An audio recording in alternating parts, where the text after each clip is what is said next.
बिस्मिल्लाहिर्रहमानिर्रहीम। अस्सलामुअलैकुम। I am Khwaja Mohsin इनाम। स्टूडेंट्स, दुआ है कि आप खैरियत से हों। इस लेक्चर में हम सीखेंगे कि तीन लाइंस की कंकरेंसी कैसे चेक की जाती है। आइए शुरू करते हैं। स्टूडेंट्स, हमारा टॉपिक है how to check that three lines are concurrent. Students, अगर एक्स वाई प्लेन पर तीन लाइंस इस तरह से ड्रॉन हों, फर्ज किया ये हमारी लाइन 1, ये लाइन 2 और ये है लाइन 3, और आपको कहा जाए कि बताएं कि ये तीन लाइंस कंकरेंट हैं या नहीं, तो आपके जहन में होना चाहिए कंकरेंट का मतलब। कंकरेंट का मतलब होता है मीटिंग एट अ पॉइंट। क्या ये तीन लाइंस एक पॉइंट पर मिल रही हैं? शाबाश। The answer is no. ये तीन लाइंस किसी एक पॉइंट पर नहीं मिल रही। ये लाइन 1 और लाइन 2 इस पॉइंट पर मिल रही हैं, लाइन 2 और लाइन 3 इस पॉइंट पर मिल रही हैं, और लाइन 1 और लाइन 3 इस पॉइंट पर मिल रही हैं। ये तीनों लाइंस किसी एक पॉइंट पर नहीं मिल रही। These three lines are not concurrent. Students, अगर लाइंस कंकरेंट होंगी तो इस तरह से ड्रॉन होंगी। अगर हम बात करें सिर्फ तीन लाइंस की, line 1, line 2 and line 3। X Y plane पर अगर इस तरह से तीन लाइंस मौजूद हों तो देखकर यह बताना कि वो कंकरेंट हैं या नहीं, ये बहुत आसान है। लेकिन एनालिटिकल ज्योमेट्री में हमें उन तीन लाइंस की इक्वेशंस गिवन होंगी। उन इक्वेशंस को यूज करते हुए विदाउट ड्राइंग द लाइंस हमें यह चेक करके बताना होगा कि वो तीन लाइंस कंकरेंट होंगी या नहीं।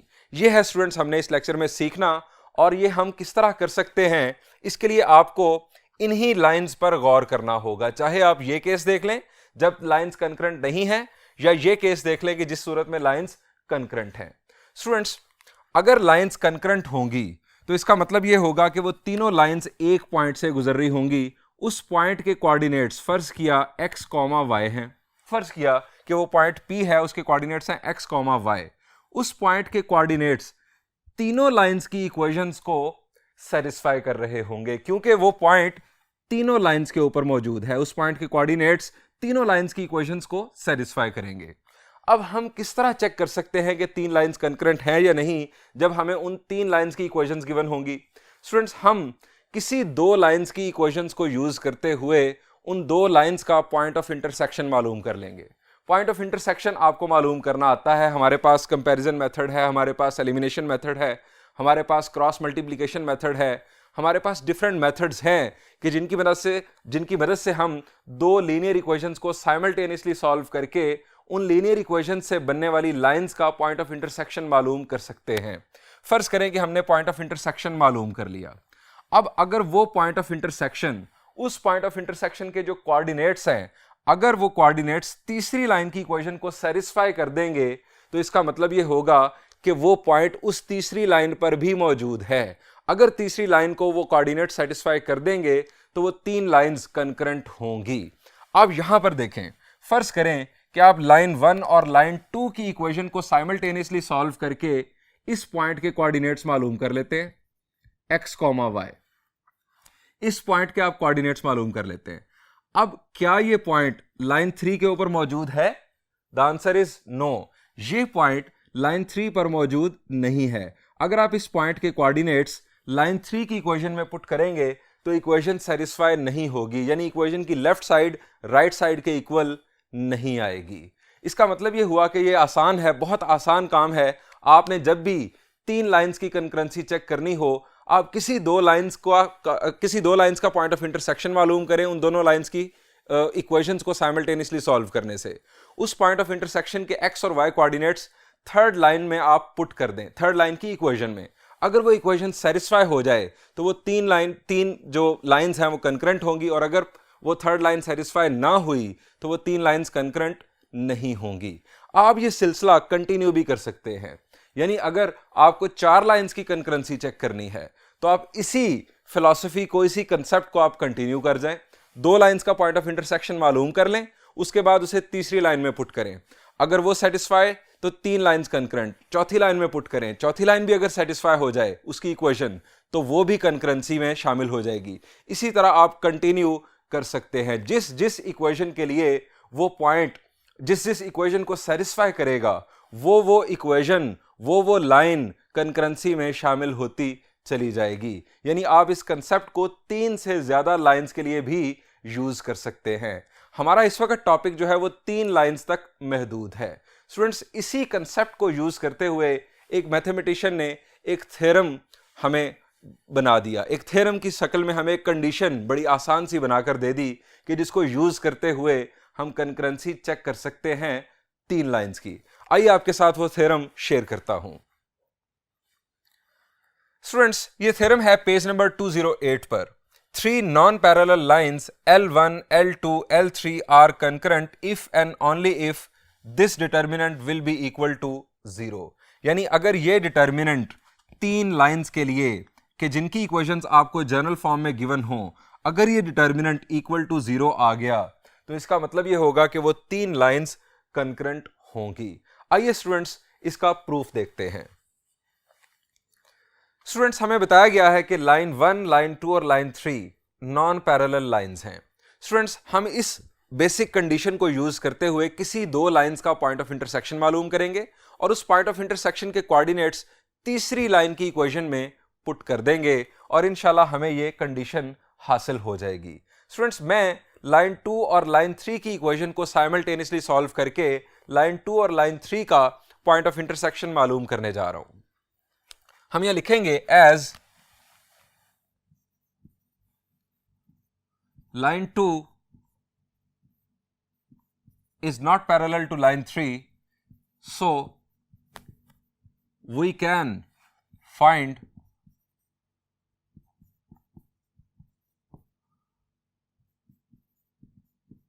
point of intersection of these 2 lines।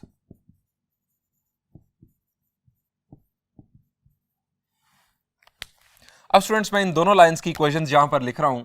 Line 2 की equation a2x plus b2y plus c2 is equal to 0।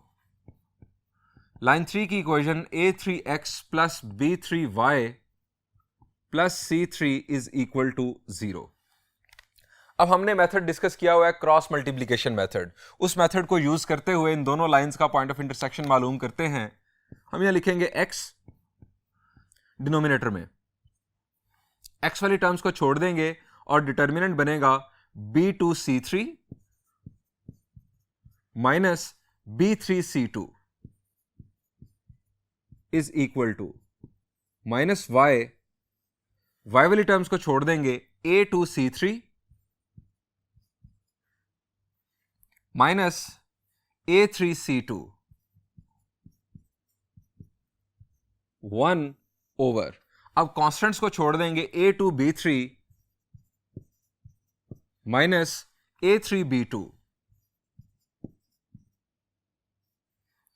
Students, आप जानते हैं कि x की वैल्यू मालूम करने के लिए हम इस फ्रैक्शन को इसके साथ इक्वेट करेंगे और y की वैल्यू के लिए हम y वाली फ्रैक्शन को इसी फ्रैक्शन के साथ इक्वेट करेंगे। यानी हम यहां पर लिखेंगे x over b2c3 minus b3c2 is equal to 1 over a2b3 minus a3b2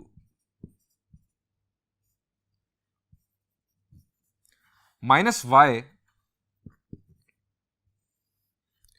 over a2c3 minus a3c2 is equal to 1 over a2b3 minus a3b2।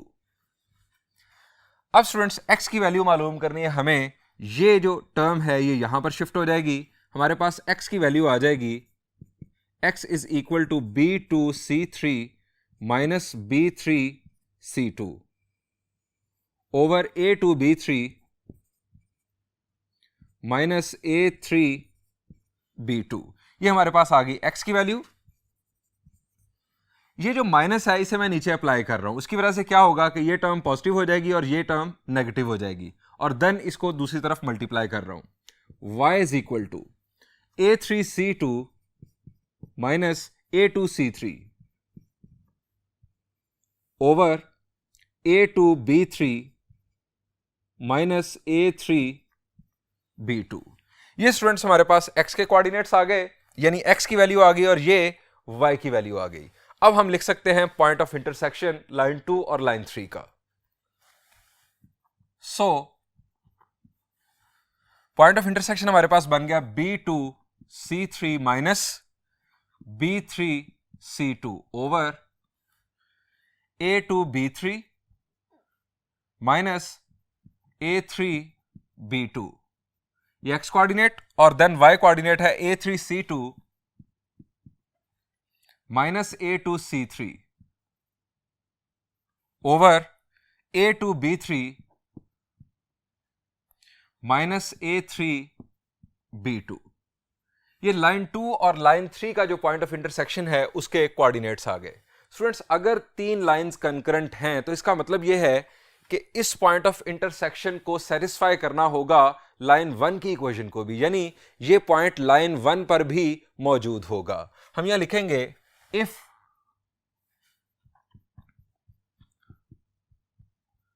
Three lines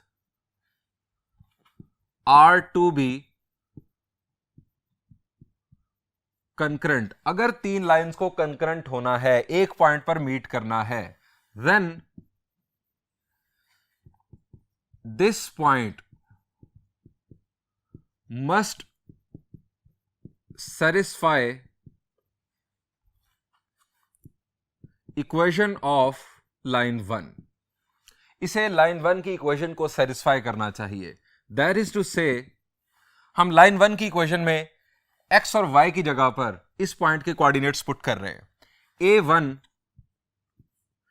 x की value B2C3 minus B3C2 over A2B3 minus A3B2, A1x plus B1y की value, y coordinate A3C2 minus A2C3 over A2B3 minus A3B2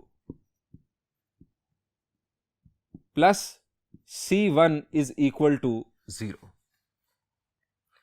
अगर तीनों lines को concurrent होना है तो इस point के कोऑर्डिनेट्स को फर्स्ट लाइन की इक्वेशन को सेटिस्फाई करना होगा, यानी हमने उस लाइन की इक्वेशन में इन्हें पुट कर दिया। अब स्टूडेंट्स यहां पर देखें, हमें फ्रैक्शन से जान छुड़ानी है, हमने इसको सिंप्लीफाई करना है। अब यहां पर देखें, डिनोमिनेटर ये और ये बिल्कुल सेम है, इसका मतलब है कि हम इस टर्म से मल्टीप्लाई कर सकते हैं पूरी इक्वेशन को। इस टर्म से मल्टीप्लाई करने से हमारी डिनोमिनेटर से जान छूट जाएगी। यहां पर आ जाएगा A1 into B2C3 minus B3C2।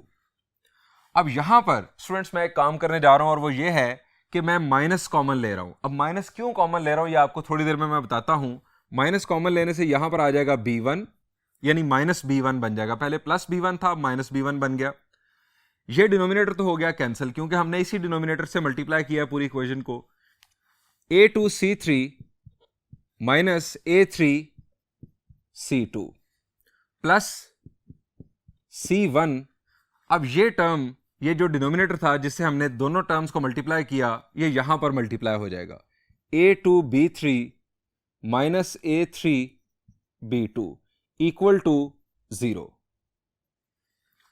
ये स्टूडेंट्स हमारे पास एक सिंपल सी इक्वेशन बन गई। अब स्टूडेंट्स इस इक्वेशन को हम डिटर्मिनेंट फॉर्म में कन्वर्ट कर सकते हैं। मैं इसे लिख सकता हूं इस अंदाज में, this can be written in determinant form as A1 B1 C1। First row मैंने बना दी, मैं इसका फर्स्ट कॉलम भी बना सकता था, कोई मसला नहीं। A1 B1 C1, A2 B2 C2, A3 B3 C3 equal to 0, और A1 B1 C1, A2 B2 C2, A3 B3 C3 equal to 0. This is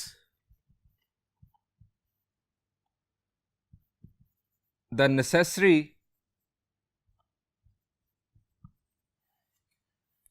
and sufficient condition.